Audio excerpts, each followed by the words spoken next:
I was doom scrolling TikTok at 2 a.m., as one normally does, when I saw someone claiming this prenatal vitamin causes tongue ties. As an airway-focused dentist and someone who spends days researching airway health, I had to investigate. If you're new here, we're all about evidence-based airway health. And today, we're diving deep on why this specific vitamin could be affecting your developing baby's tongue. Folic acid is on trial. Buckle up. This gets fascinating. Picture this. It's 1931, and researcher Lucy Willis is in India studying pregnant textile workers with severe anemia. She discovers that yeast extract could cure it, but nobody knew why. Fast forward to 1941, scientists finally isolate the mystery compound from 4 tons of spinach leaves. They named it folic acid, from the Latin word folium, meaning leaf. Poetic, right? Especially when talking about the frenulum. Here's where it gets interesting. For decades, folic acid was just another vitamin. Then, in 1964, British researcher Richard Smithles had a hunch. Maybe vitamin deficiencies cause birth defects. But it took until 1980 for his groundbreaking study to prove that women who have babies with neural tube defects had lower folate levels. Then, a paper published in 1991, the MRC vitamin study, showed a 72% reduction in neural tube defects. The medical world collectively lost their minds. This wasn't a modest improvement. This was prevention on a scale we have rarely seen in medicine. By 1992, the U.S. Public Health Service officially recommended all women of childbearing age to take 400 micrograms daily. But here's the kicker. Voluntary supplementation wasn't working. Only 30% of women were actually taking it. So in 1998, the FDA mandated folic acid fortification in all enriched grain products. Flour, bread, Wonder Bread, pasta, rice, you name it. It was one of the most successful public health interventions in history. Within a year, neural tube defects dropped by 35%. Canada followed suit, then Chile, South Africa, and eventually over 80 countries. The irony, this miracle vitamin that prevents birth defects and protects tiny little hearts is now at the forefront of scrutiny for being linked to, you guessed it, a birth defect, that being tongue ties. What are tongue ties? First, let's get crystal clear on what exactly a tongue tie is. Or if you want to impress your dentist, ankylosing. It's when that little piece of tissue under your tongue, the frenulum, is too short, thick, or too tight. Think of it like having your tongue on a really short leash. And as an airway-focused dentist, tongue ties are a common problem I see. And what's concerning is having a tongue tie can restrict the development of the jaws and therefore your airway. Now, here's where it gets interesting. According to a comprehensive review in the International Journal of Pediatric Otorhinolaryngology, tongue ties affect anywhere from 4 to 11% of newborns. But why such a range? Well, a study by Walsh and colleagues in BMJ 2017 found that diagnosis rates vary wildly because we literally can't agree on diagnostic criteria. Some practitioners use a Hazel-Baker assessment tool. Others use the Bristol tongue assessment tool. And some just eyeball it. The anatomy does matter here. Your lingual frenulum is made up of fascia, connective tissue that contains type 1 and type 3 collagen fibers. This becomes important later when we talk about how nutrients might affect tissue development. Why tongue ties matter for airway health. Here's where my airway health alarm bells start ringing.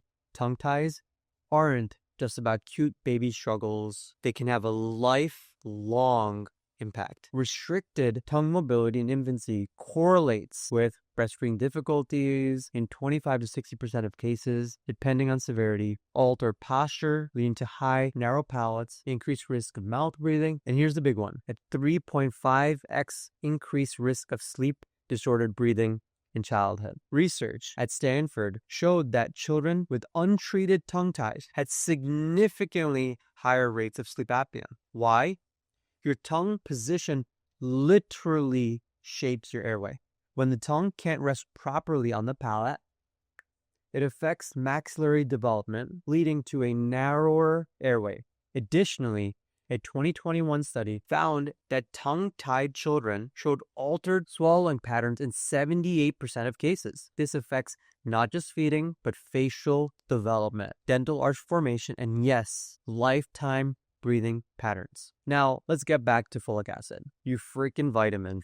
Folic acid isn't actually found in nature. What you find in those leafy greens is actually folate. Folic acid is a synthetic form of folate. Vitamin B9 we created in labs back in 1943 because natural folate is relatively unstable. Leave spinach out for a day, you've lost 50% of its folate. Cook it, there goes another 40%. Not ideal for consistency. So scientists created folic acid, terral monoglutamic acid.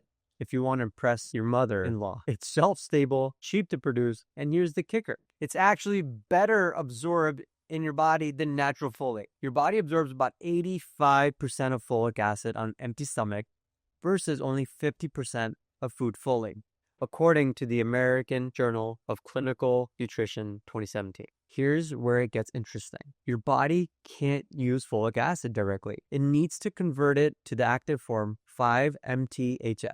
The star enzyme MT mother effer. Research from Nature Genetics 2019 shows about 40% of people have the MTHFR gene variants. One variant gives 70% enzyme capacity. Two variants, 30% enzyme capacity.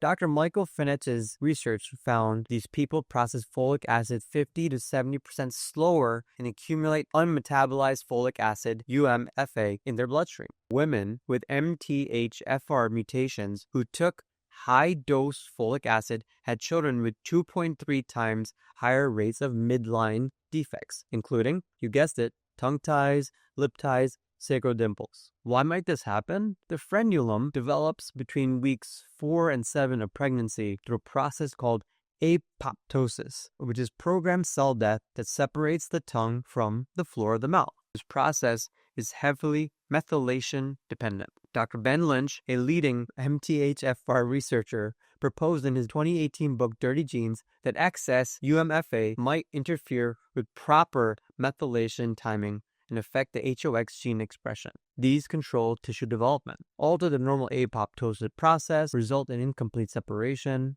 equals tongue tie. Lactation consultants reported a 3-fold increase in tongue tie diagnosis since 1998, exactly when folic acid fortification began. Correlation? Yes.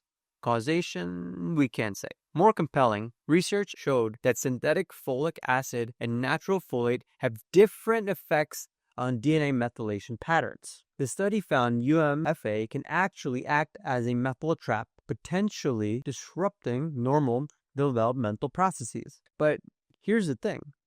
We still don't have a smoking gun. The systematic review in Nutrients in 2020 found no direct link of folic acid causing tongue ties. We're dealing with biological plausibility backed by preliminary data, not proven causation. What is proven, standard prenatal doses, 400 to 800 micrograms, are generally safe, even for those with the MTHFR variants. The real concerns arise with high dose supplementation, over 1 milligram, or multiple sources of folic acid. So we have a theory that increased doses of folic acid causing tongue ties may be biologically plausible and may have some preliminary support but lacks the large-scale studies needed for proof. It's a legitimate question that deserves more research. But in my opinion, interpretation of the available research, most of these studies are not peer-reviewed and had small sample sizes and did not control for genetic factors, family history,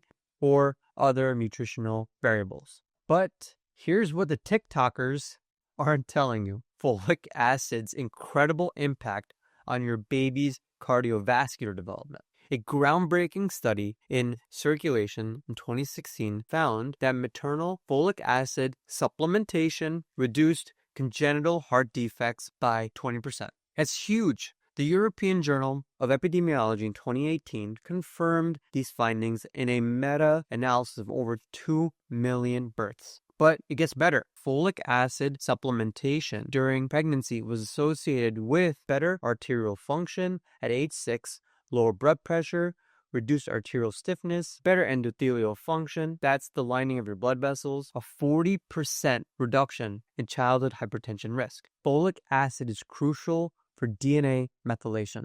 Essentially, how your genes get turned on and off. It affects the development of smooth muscle cells in arteries, endothelial function, and even how blood vessels respond to stress throughout life.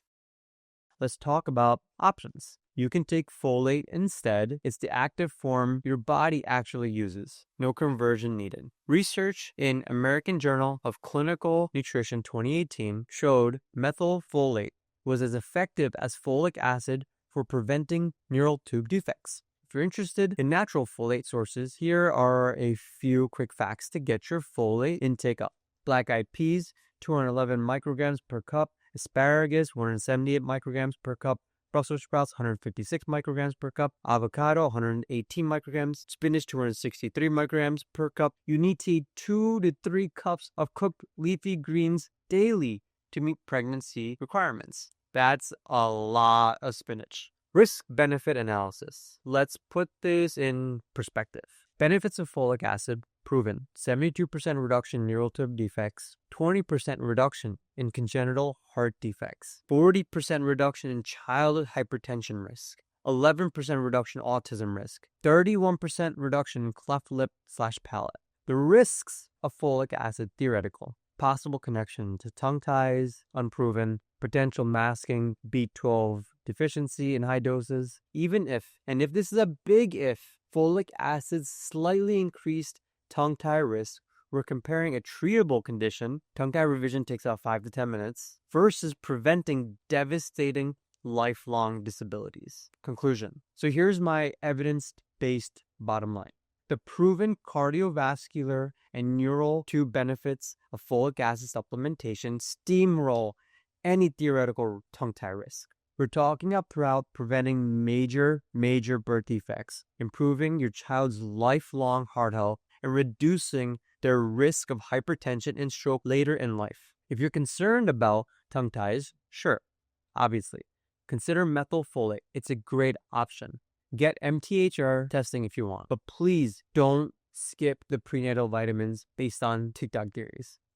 Remember, tongue ties are diagnosable and treatable. Neural tube defects and congenital heart defects may not be. Do educated research, talk to your healthcare provider, talk to your pediatrician, not social media, about your prenatal nutrition. Have you had experience with tongue ties? What are your thoughts on this controversy? Drop a comment below, but bring your citations. And if you found this deep dive helpful, hit subscribe for more evidence-based airway health content. Thank you. This should be in the bloopers.